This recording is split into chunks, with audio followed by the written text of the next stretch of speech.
காஞ்சிபுரம் சங்கரமட வளாகத்தில் அமைந்துள்ள ஸ்ரீ ஆதிசங்கரர், ஸ்ரீ அனுக்கே, கணபதி, ஸ்ரீ சுரேஷ் வராச்சாரியார் சன்னதி ஆகியவற்றுக்கு ஸ்ரீ விஜேந்திர சரஸ்வதி சுவாமிகள் திருக்கரங்களால் வெள்ளிக்கிழமை மகா கும்பாபிஷேகம் நடைபெற்றது.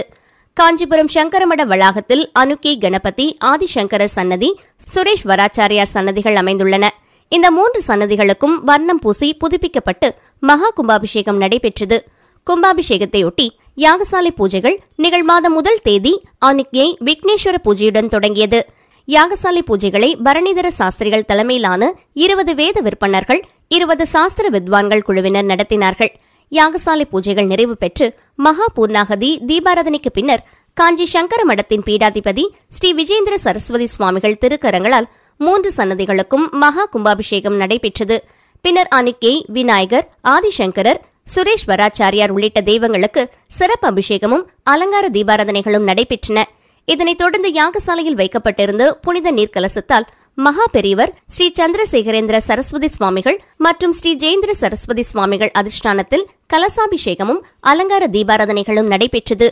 கும்பாபிஷேக விழாவில் முல்லைவாசல் கிருஷ்ணமூர்த்தி சாஸ்திரிகள், சென்னை IIT இயக்குநர் காமகோட்டி, TCS நிறுவனத்தின் ஆலோசகர் ஜெயராமகிருஷ்ணன், அம்பத்தூர் திருநாவுக்கரசு, ஓரிக்கை மணி ஐயர், சென்னை சமஸ்கிருத கல்லூரி முதல்வர் மணி திராவிட், சென்னை ரமண சர்மா ஆகியோர் உட்பட திரளான பக்தர்கள் கலந்து கொண்டு தரிசனம் செய்தனர்.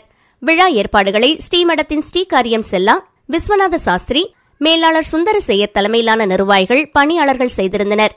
சன்னதிகள் புதுப்பிக்கும் பணியினை காஞ்சி அசோக் நகர் தண்டாயுதபாணி ஸ்தபதி சிறப்பாக செய்திருந்தார்.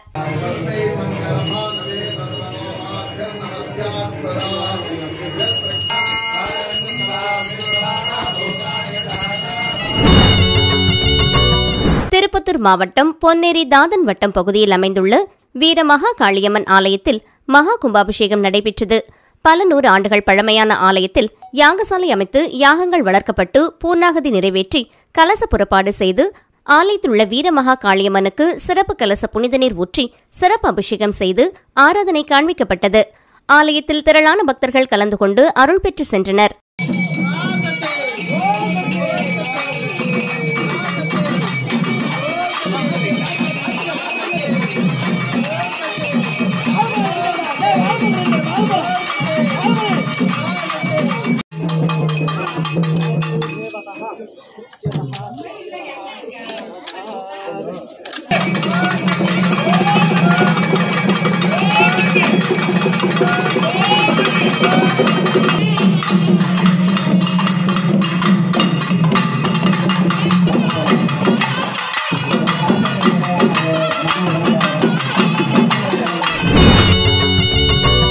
மதுரை மாவட்டம் நாகமலை புதுக்கோட்டை பகுதியில் அமைந்துள்ள காமராஜர் பல்கலைக்கழக வளாகத்தில் உள்ள நாகமலை பகுதியின் அடிவாரத்தில் உள்ள ஸ்ரீ நாகேஸ்வரன் நாகேஸ்வரி திருக்கோவிலில் நூதன ஜீர்ணோத்தாரண அஷ்டபந்தன மகா கும்பாபிஷேக விழா வெகு விமர்சையாக நடைபெற்றது.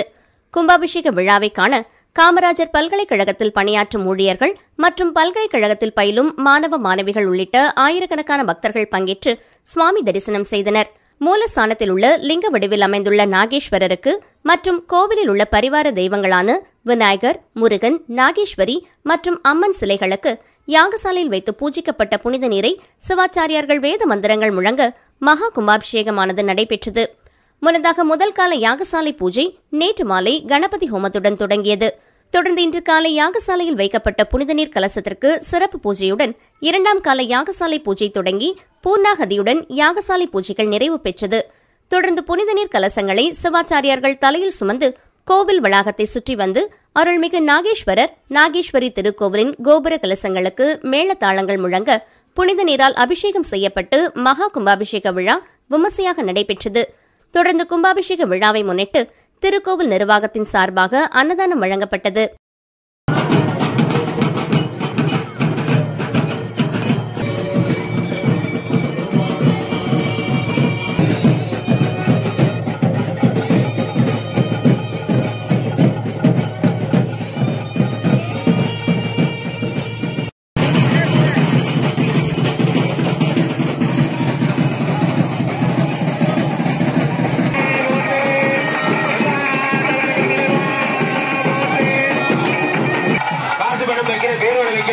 மகாலட்சுமி எந்திரத்தை வாங்கியான பூஜையில் வைக்கிறது.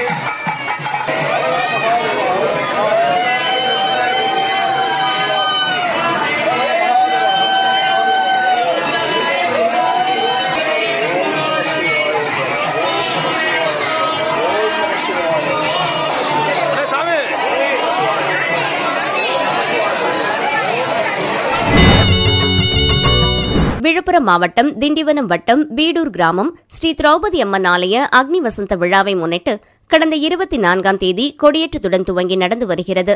நேற்று காலை துரியோதனன் படுகளம் நிகழ்ச்சியில் பஞ்சபாண்டவர்களுடனான குருஷேத்திர போரில் தன் சகோதரர்கள் 99 பேரையும் இழந்த துரியோதனனை நேற்று காலை தானே களத்தில் இறங்கி போரிட்டார்.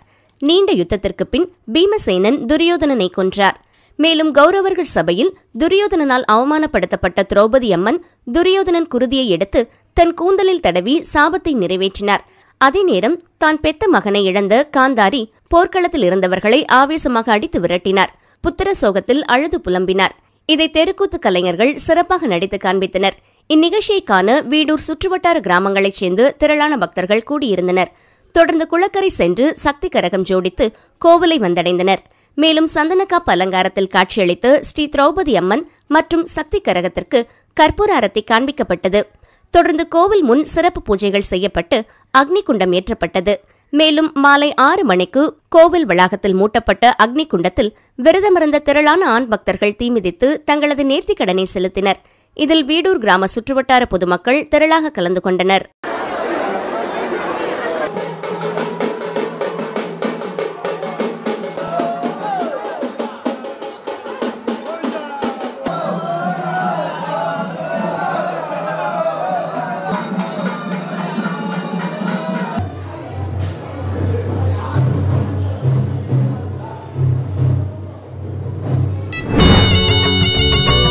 திருவாரூர் மாவட்டம் மன்னார்குடி கணக்கன் தெருவில் பழமையான ஏழை மாரியம்மன் கோவில் உள்ளது. இங்கு ஆண்டுதோறும் நடைபெறும் சித்திரை திருவிழா நேற்று திருவிளக்கு பூஜையுடன் தொடங்கி 10 நாட்கள் நடைபெற உள்ளது. மாலை நடைபெற்ற திருவிளக்கு பூஜையில் மன்னார்குடியின் பல்வேறு பகுதிகளைச் சேர்ந்த பெண்கள் பங்கேற்று குத்துவிளக்கினை அம்மனாக பாவித்து குங்குமம் கொண்டு பூஜைகள் செய்து வழிபட்டனர். பின்னர் திருவிளக்கு மற்றும் அம்மனுக்கு மகா தீபாராதனை காண்பிக்கப்பட்டது. முக்கிய விழாவான காவடி திருவிழா வெள்ளிக்கிழமை நடைபெற உள்ளது. ஓம் கிரீம் நான்யலட்சுமி நமஹ. ஓம் கிரீம் தீர்த்திலட்சாதி நமஹ. ஓம் அம்பாதி நமஹ. ஓம் பிரதோனகா நமஹ. ஓம் சுமங்கல்லி நமஹ. ஓம் சுமகர்தி நமஹ. ஓம் சுரேஷாட்யாதி வீராஜ நமஹ. வீரசமர்ச்சிதாஜ நமஹ. ஏஷன்ய குசுமாராத்யாஜ நமஹ. நமஹ வித்ருமாபாஜ நமஹ. விஷ்ணுயோன்னி நமஹ. உதாரகீர்த்தனே நமஹ. உத்தமாஜ நமஹ. உத்தரேத்ரநாஜ நமஹ. பரஸ்மே தோஸ்ரே நமஹ. பரஸ்மே ஸ்ரீகேகே கணாகணாதி நமஹ. யோகபுரல விபூலாஜ நமஹ. முத்துதான நாமபாராஜன பீதாஜ நமஹ. நந்திவித்யா. நாமக்கல் மாவட்டம் பரமத்தி வேலூர்பேட்டை ஸ்ரீ சக்தி கண்ணனூர் புதுமாரியம்மன் ஆலயத்தில் சித்திரை மாத திருவிழா ஏப்ரல் 23ஆம் தேதி காப்பு கட்டி கம்பம் நட்டு துவங்கி தினமும் பல்வேறு அபிஷேக ஆராதனைகள், உற்சவ மாரியம்மன், பல்வேறு வாகன திருவீதி உலா, பக்தர்கள் அக்னிச்சட்டி எடுத்தல், பால்குடம், தீர்த்தக்குடம் எடுத்தல், அக்னிகுண்டம் இறங்குதல் என பல்வேறு நிகழ்வுகள் மிக விமர்சையாக நடைபெற்றன. மே 3ஆம் தேதி திருவிழாவின் 11ஆம் நாள் மஞ்சள் நீராட்டுடன் திருவிழா நிகழ்வு சிறப்பாக நடைபெற்று முடிந்தது. அப்போது சப்பரத்தில் அலங்கரிக்கப்பட்ட உற்சவ புதுமாரியம்மன் பல்வேறு வீதிகள் வழியாக மஞ்சள் நீராட்டு புறப்பாடு நடைபெற்றது. அப்போது மகாதீபம் காண்பிக்கப்பட்டு இதில் ஏராளமான பக்தர்கள் கலந்து கொண்டு தரிசனம் பெற்றனர்.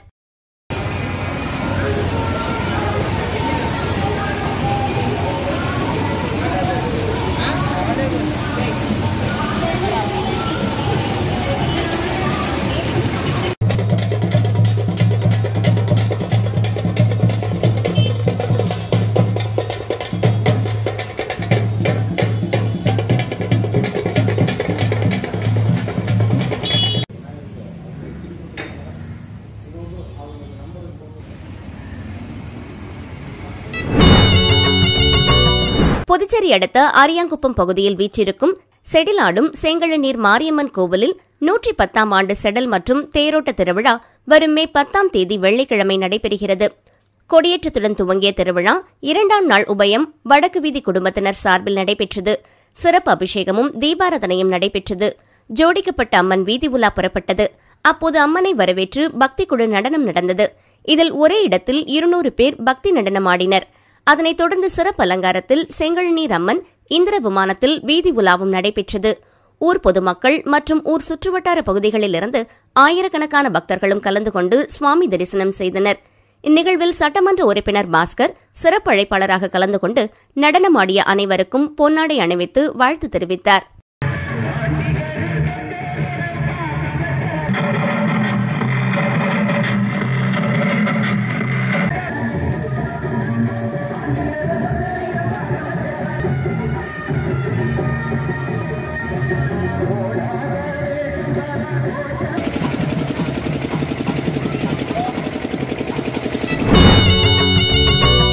மயிலாடுதுறை மாவட்டம் குத்தாலம் காளியம்மன் கோவில் தெருவில் எழுந்து அருள் பாலித்து வரும் மகா காளியம்மன் திருநடன வீதி உலா காட்சி வெகு விமர்சையாக நடைபெற்று முடிந்தது. கடந்த 14ஆம் தேதி காப்பு கட்டுதலுடன் தொடங்கியது. கோவிலிலிருந்து கடந்த 24ஆம் தேதி காளியம்மன் திருநடன உற்சவமானது தொடங்கி 9ஆம் நாளான நேற்று காளியம்மன் கோவில் தெருவில் மகா காளியம்மன் பந்தல் காட்சி திருநடன உற்சவத்துடன் நிறைவு பெற்றது. இன்று 10ஆம் நாள் மகா காளியம்மனுக்கு காய்கறிகளால் அலங்கரிக்கப்பட்டு ஊஞ்சல் உற்சவமானது நடைபெற்றது. இதில் திரளான பக்தர்கள் கலந்து கொண்டு காளியம்மனை வழிபட்டு சென்றனர். இந்நிகழ்ச்சி ஏற்பாடுகளை காளியம்மன் கோவில் தெருவாசிகள் சிறப்பாக செய்திருந்தனர்.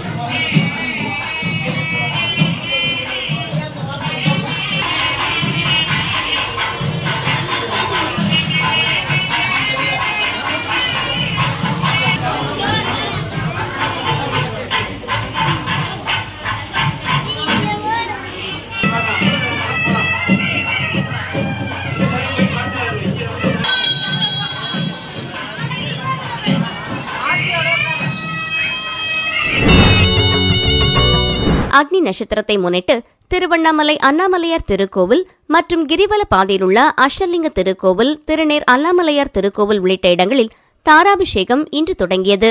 பஞ்சபூத ஸ்தலங்களில் அக்னி ஸ்தலமாக விளங்கும் திருவண்ணாமலையில் அக்னி நட்சத்திரம் இன்று தொடங்குவதையொட்டி ஒவ்வொரு ஆண்டும் அண்ணாமலையார் திருக்கோவில் மற்றும் கிரிவல பாதையில் உள்ள திருநேர் அண்ணாமலையார் திருக்கோவில் மற்றும் அஷ்டலிங்க திருக்கோவில்களில் இறைவனை குளிர்விக்கும் விதமாக சிவலிங்கத்தின் உச்சியில் தாரா பாத்திரம் வைத்து தாராபிஷேகம் நடைபெறுவது வழக்கம்.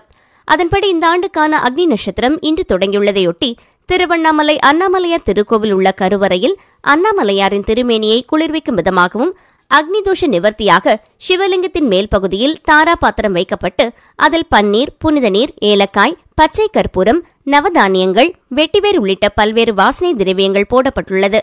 மேலும் பாத்திரத்தின் அடிப்பகுதியில் ஒரு சிறு துளையிட்டு அதிலிருந்து புனித நீர் சிவலிங்கத்தின் மீது துளி துளியாக விழும்படியும் செய்யப்பட்டுள்ளது. இதேபோல் கிரிவல பாதையில் உள்ள திருநேர் அண்ணாமலையார் திருக்கோவிலில் உள்ள சிவலிங்கத்திற்கும் கிரிவல பாதையில் உள்ள இந்திரலிங்கம், அக்னிலிங்கம், யமலிங்கம், குபேரலிங்கம், ஈசான்ய லிங்கம் என அஷ்டலிங்க திருக்கோவிலில் உள்ள லிங்கத்தின் மீதும் தாரா பாத்திரம் கட்டப்பட்டு தாராபிஷேகம் வெகு விமர்சையாக நடைபெற்றது. இன்று முதல் வருகிற 28ஆம் தேதி வரை இந்த நிகழ்வு நடைபெறவுள்ளது.